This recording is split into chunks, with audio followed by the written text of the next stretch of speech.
Hey everyone, welcome to Bleacher Talk. I'm Claudia Faust, joined by Jordan Spurgeon, and week one of high school football is in the rear view, and week two is right in front of us. But Jordan, what did you think of your first week covering high school football here? Simply put, so much fun. We've had so many great games in week one, starting off hot. The fans in the stands, they're excited. All the student sections are really living it up and kind of battling it out on social media. Tag us on social media, by the way. Hashtag Bleacher Talk on Friday nights. We'll get your crews out there. And I'm just excited for what we're going to see the rest of the way. It's off to a great start, and we've definitely missed it over the last 9 months. Jordan, I think you and I were the ones battling it out as far as the crowds go, because we were tweeting at each other, no, I think my crowd where I'm at is better, which I still think that the McClintock crowd was just awesome with their like powder paint and stuff. I secretly wanted to hop in there and end up with blue hair. It would have been awesome. Would look really good on camera, I think. But, speaking of battles, we've got a battle of our own right now. We've got Bruce Cooper with us for quick picks. We had our first week last week, and we officially have scores for week one. And I'm smiling a little extra because this doesn't usually happen to me, but I'm in the lead right now. Sorry guys, 3-0 right now, but you guys are right behind 2-1. What do we think? Jordan, do I sense a little trash talk here? A little something that we have to deal with all year long, perhaps? Yeah, if we can't catch up with Claudia, we can't catch up. We're going to be hearing that smack a lot. It'll be interesting. I don't know how long it's going to stand. I have very much a lot of confidence in my picks. What about you, Coop? Yeah, hey, look. If Claudia is spanking us already in week one, it just really, makes me want to really up my game and make sure that I can at least stay close a little bit, Look, I hope if we review any of last week's games that we stay away and from Mountain View, Westwood game, my alma mater. I don't want to talk about that game, that scoring. So if we can just move right along, that'd be great. We'll put it right behind us. It's in the past. We've got 3 new matchups to choose from this week, and I'm just wanting to get right into it. The first one we're going to talk about is Perry versus Basha and Jordan. Take it away. What you got? Yeah, the preseason hype this year is all around Basha. They've got a lot of talented players. They get Cole Barton, the defensive back, transferred from Hamilton, big-time player. Perry, really tough season last year, going 0-6. Much improved this season, off to a victory already. They're 1-0 after beating Desert Vista last week. So it's going to be a close game. I like what Basha's got rolling. Their young quarterback, Damon Williams Jr., he's a baller. And I'm going to pick them to win this game 31-21. So this is actually known as the Battle of Val Vista Drive. These schools are separated by a mile. It's practically the same school. I guess not really. But in this case, I'm going to have to choose. I think I'm going Basha. And I was undecided. I've gotten a lot of, mixed reviews. It could go one way or the other, but it's just those transfers from Hamilton that I think really kind of sealed the deal for me. We know Hamilton is a dominant program. Bash is a pretty good program. You kind of just merge those two and it feels like that's the right pick. What we got, Bruce? Well, I'm not going against you guys on this one. Perry hasn't been quite the same since the graduation of both those Purdy brothers, Brock and Chuba. But Preston Jones has a very, very good program out there. They play some excellent football. But I agree with both of you. I think Basha has just a little bit too much in terms of talent and the skill position players there. I'm going to take the Basha Bears. I'm going 38 Basha and Perry 21. The scores again. I keep forgetting. You love doing that. Did we confirm if you got any of those close to accurate last week? We're going to have to check on that. Check the books. You got to check the books. Bonus points at the end of the season for being within a point of accuracy, I think is fair. All right. The next matchup that we're going to talk about is Hamilton versus Castile. We just talked a little bit about Hamilton, but Bruce, I'm going to let you start with this one. Who's winning that matchup? Hey, look, let me tell you something. Mr. Marchio is no joke at quarterback. I think he's going to West Virginia, if memory serves me correctly. After giving ASU and Florida State a little love as well, or consideration, I should say. Look, he was something pretty special last week. I think he accounted for 6 touchdowns last week. He's awful tough to stop. So look, I like Hamilton in this one. I'm going Hamilton 45 to 25. How about that? 20 right. 20-point difference. Spurge, do you agree? This is upset city. Castile's something here special.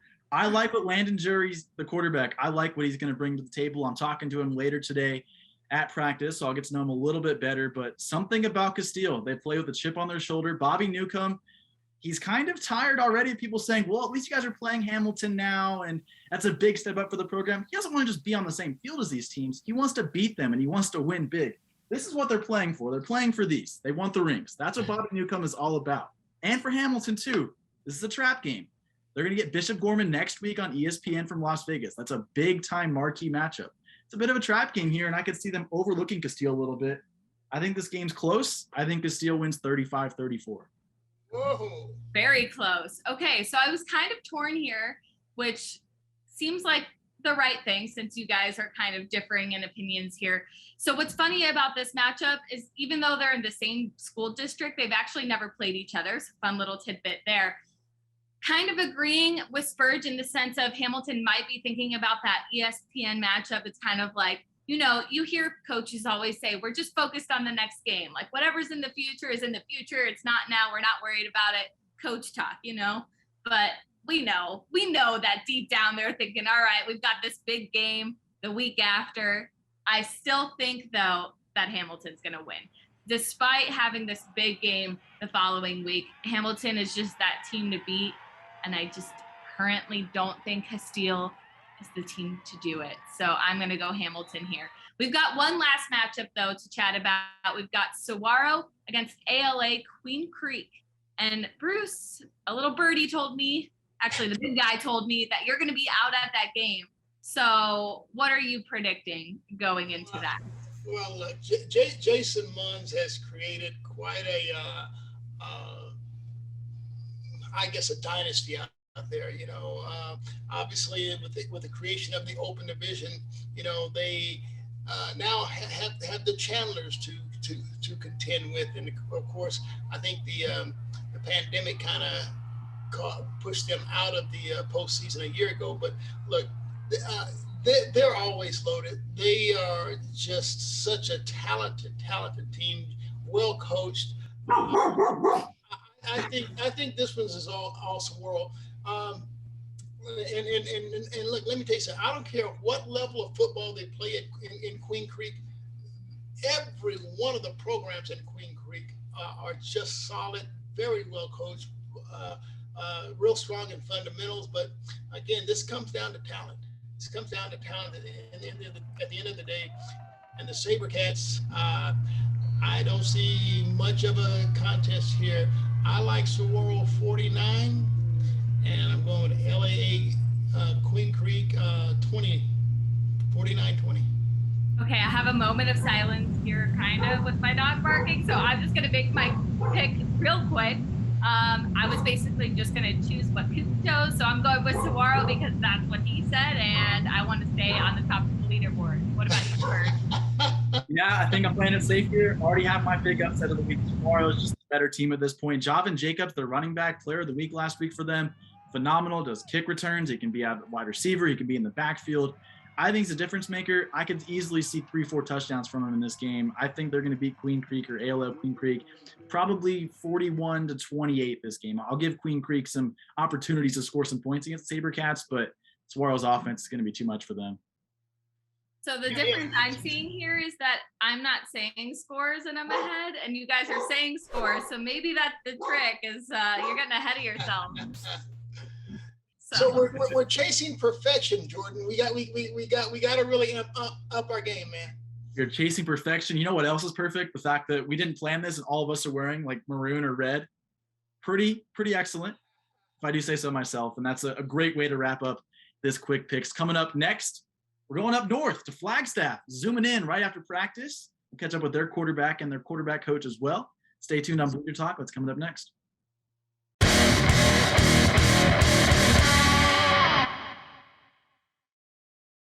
Welcome back to Bleacher Talk. I'm Claudia Faust with Jordan Spurgeon here and two guests that are on the field right after practice. Apparently it's cold there. They're in Flagstaff and I'm jealous, or it's about to be cold. We've got the QB at Flagstaff. Hi, Bodie Meyer. And we've got the QB coach, John Buckley. Thanks for joining us, guys. Thanks for having us. Thanks for having us. Okay, so besides the cold weather, how are we warming up to the 2021 season?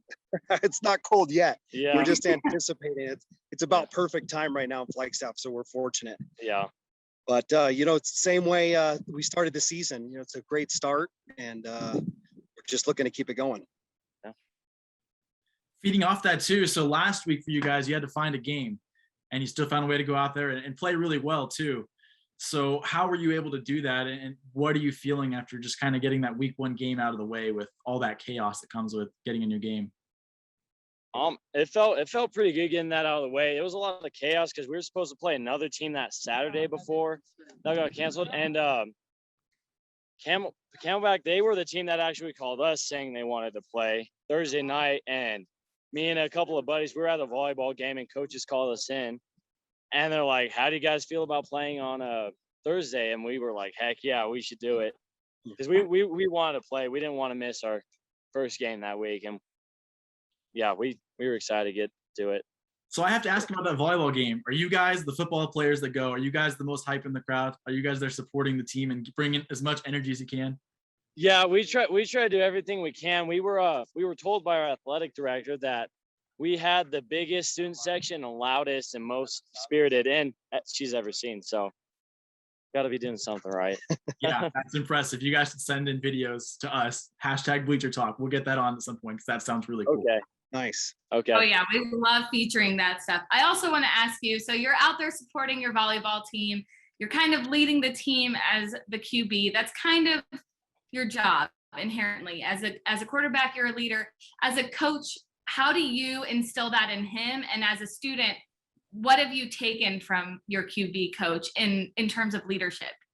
Well, he makes my job pretty easy. He's a great kid, and he comes out and plays great football. But most of all, we want him to be a good leader, a good student, and we do preach that within the program. And Bodie's one of the kids that really buys into that, and is an example to his teammates in all those aspects. So we're super proud of him. Yeah. I'm not, oh, well, I'm going to need your response too. Yes. How does coach instill that in you? I know he's saying you're a great student of the sport, but coach has got to be helping you out some way. Yeah. I mean, they're great coaches. They help us out a lot, keeping us on our toes. And, if we know if we do something wrong, we're going to regret that. So you might as well just keep doing good. So I also have to ask, Bodie Meyer is like quite the name. I just think that some people are given a name and are born to be an athlete. Do you get that ever? That sounds like an NFL name to me. I've never really thought about it in that way before. So Well, you're playing like it. Last week, school record for week 1, 4 touchdowns for you. Walk us through just how that came about within that game. I think our team prepared as much as we could for it. We got a lot of really good receivers and guys we can go to for that, because all the touchdowns were 4 different kids too. They're all great receivers and have good hands, and it's just we have a lot of good team chemistry, I think. Is the juice in the hair? What's up with the It might be. Might be. Are you not allowed to cut it the rest of the season? Do you have to keep the flow after starting off so hot like that? Yeah, of course. Coach seems to be growing out his hair too. Yes, definitely. See that? Try to get the team haircut, but maybe I'll donate some to him later. I didn't even know you were bald under there, to be honest. Yeah. That just worked out even better. A little shine. Yes. Yeah. Coach, speaking of you, so you might not know this. You coached at El Camino. I'm from San Diego. I went to Palomar College. I covered that championship team you were part of in 2019. Oh, no kidding. Yes, I worked Wow, with what a small world. fan on the sideline. Super small world. I saw that. I was like, whoa, this is crazy. Yeah, it's definitely one of my all-time favorite coaching memories, that game and those kids and the way we came back and won that game. That was awesome. So having that experience out there in San Diego, what have you taken from that and helped instill here at Flagstaff as you guys attempt to go win a state title this year? Well, I mean, it's really universal in winning football teams, right? It's the discipline, it's the teamwork and the belief in each other, and that translates in all states and all levels, and you just kind of stay the course and preach the right things and hope everything lines up. So looking at your schedule, is there anything you're super excited about coming up? Are you just looking ahead to the next game every week? I know sometimes there's ones later in the season that you know, maybe there's a rivalry game here or there. What are we looking forward to? I think right now we're always just looking forward to the next game because that's our first threat. And but we're always excited for that Coconino game. They're our rivals. And so that's a big one, but we try to look just one game ahead, focus on that one, and then move to the next after we're done with that. Before we wrap up here, you guys are on the field right after practice. Can we just get like a look, maybe a tour by hand? Sure. Yeah, we can. Just the field. Got some coaches over here. See the mountain. Yeah, we got. Yeah, I don't know if you can see the mountains very good, but Yes, we can. Looks awesome. Yeah. So This is So what yeah, we're talk. We fortunate. might be here in Phoenix, but we can take everybody up to Flagstaff with one Zoom call. This is what we really love to see. Yeah. yeah, Come on up and watch the game on Friday. yeah. Absolutely. I know I'm going to have to get up there, not only to escape the heat, but to watch you guys play. I'm excited to see what you do the rest of the way. So thank you so much, guys, for joining us today. Good luck the rest of the way. And definitely stay warm. I thought I'd be saying stay cool, but stay warm up there as it cools off. I know right now it's Yeah. perfect. And when it gets colder this season, just stay warm. Yeah, we definitely appreciate relish it, guys. these days now because it gets cold quick. So Yeah, it we're gets- good now. It's freezing. The only update we'll need from you, you know, in the future is if you do donate his hair or get his hair as a donation, we want a picture of that. But other than that, we'll come up for a game. We'll see you guys and have a good rest of your season. Awesome. Thank you Awesome. guys. Thank you. Perfect. Coming up next, we've got our social spotlight. We've got some crazy videos from New York and all around the valley. Stay tuned for that on Bleacher Talk.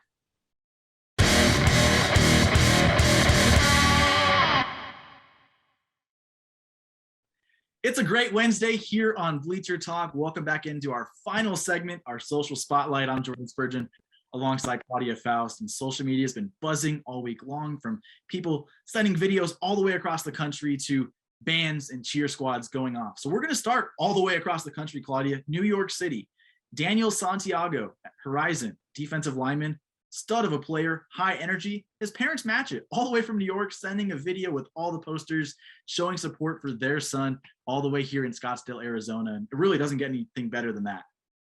Moving on to our second spotlight. I love this one. Who doesn't love a good little bit of band action out at a game? What is high school football without a band? Here we've got the Saguaro Sabre Cat Band just cheering on their guys, and it's their first away game in 2 years. Imagine that. I'm sure they were absolutely loving it, and we were loving it too. Fun fact, I'm going to have to join them sometime. I played the trumpet all the way through middle school and part of high school as well. I'll have to see if I remember Okay. anything. We might bring the trumpet on the Bleacher Talk here eventually. That's kind of old news, though. Speaking of new news, Douglas High School, brand new field. I love showcasing new fields. One day I want to go out with a drone, get some shots of some of these beautiful fields in Arizona, but it's looking good. They've got their first home game this Friday. They're excited to play on a new field, and it's looking spectacular, Claudia. I think, though, that I saved the best for last. I might be biased because I just got so much energy from this. The last video we've got is from Zach Posvar, and he is actually a senior wrestler at Castile, and he's doing push-ups on a plank. I don't even know what is happening here, but it's awesome. I want to be a part of it. I'm hyped. He's hyped. You're hyped, I'm sure. Is everyone super hyped for week 2 of high school football? I think yes. It's so much fun. And Zach, if you're watching this, I'm going to be at the game against Hamilton this Friday. I'm going to come find you. We're going to talk. We're going to get you to do some push-ups on camera. We're going to have a good time out there with the Castile Colts. I think we need that. I think you're going to have to do some Right. push-ups. I may join you on the push-ups. I'll make sure to skip chest day on Friday and save it for the game. I think we're going to have a lot of fun with that. So Zach, Castile, I'm coming for you. I'm coming for those push-ups. Be ready. I love it. I can't wait to see all of this happen. Well, this was a really fun show, Claudia. We're getting our feet under us, episode 2 of Bleacher Talk. You can follow us on our social media. There's mine at Spurge _ at Claudia N. Faust. Thank you for joining us. You can watch this later if you missed any part of it on our site at www.sports360az.com. Have a great day, everybody.